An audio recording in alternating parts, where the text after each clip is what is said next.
Hi hall, நீங்கள் ரெகுலராக henna practice பண்ணுற பர்சனாக இருந்தீங்கன்னா உங்களுக்கான வீடியோ தான் இது. ஸோ அக்ரிலிக் ஹேண்டில் போடுறது பெஸ்ட்டாக இல்லை A4 ஷீட்டில் போடுறது பெஸ்ட்டானு சொல்ல போகிறேன். ஸோ அக்ரிலிக் ஹேண்டில் நீங்கள் மெஹந்தி போடுறப்ப அது நம்மளோட ஸ்கின் மாதிரி அப்சர்வ் பண்ணாது. It's just a plastic. So ஃப்ளாட்டாக தான் நமக்கு இருக்கும். ஸோ இது ஒரு மெயின் டிஸ்அட்வான்டேஜ் இந்த ஹேண்டில் நமக்கு இருக்குது.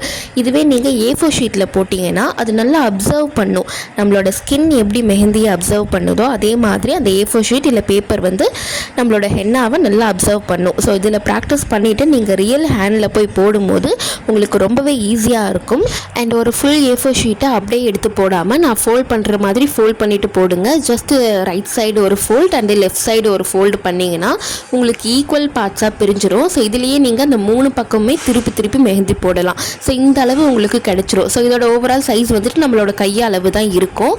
ஸோ இந்த ஸ்பேஸ்க்குள்ளேயே நீங்கள் எல்லா டிசைனையும் ட்ரா பண்ண பழகிட்டீங்க அப்படின்னா கையில் போடும்போது உங்களுக்கு ரொம்பவே ஈஸியாக தெரியும். ட்ரை பண்ணி பாருங்கள்.